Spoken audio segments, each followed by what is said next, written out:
Hello hello नमस्ते good morning शुभ बिहानी ओम सम्पूर्णमा म अहिले सर्लाही जिल्लाको बलरा आफ्नो जन्मभूमितिर एउटा विभिन्न कार्यमा शुभ कार्यमा आएको थिएँ।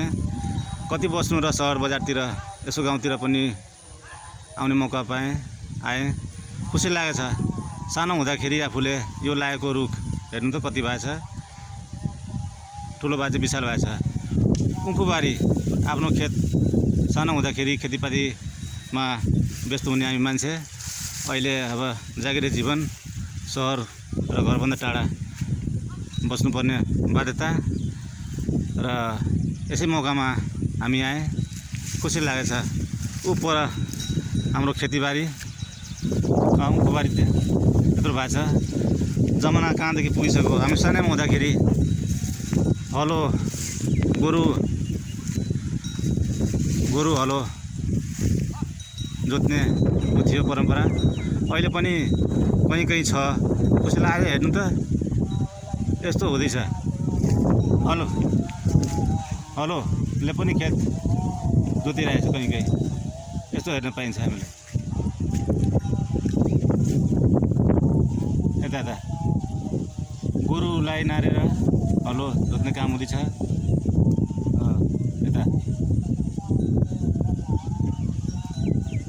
अनि उखुबारी कति रमाइलो बिहानीको समय।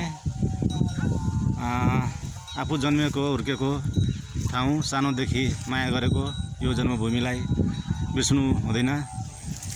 सबैजना आफ्नो जन्मभूमिलाई माया गरौँ। खुसी लागेको छ आज घरतिर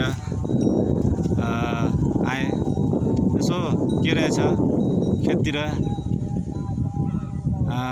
भनेर यसो बिहानको समयमा घुम्नु मौका पाएँ। कति राम्रो, कति हरियाली वातावरण छ, पुरै सुनसान हावा स्वास्थ्य। हेर्नु त यो रुख यत्रो भएछ। रुख यो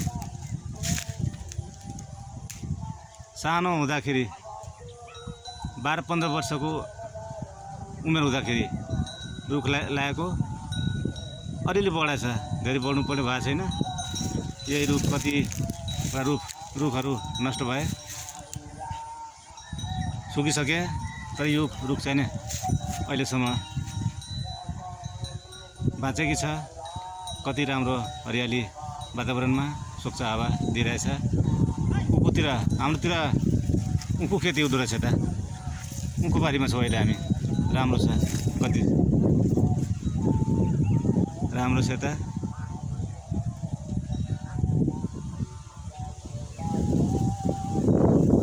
नमस्कार सम्पूर्णमा ओम, सबको दिन शुभ होस्, जय होस्।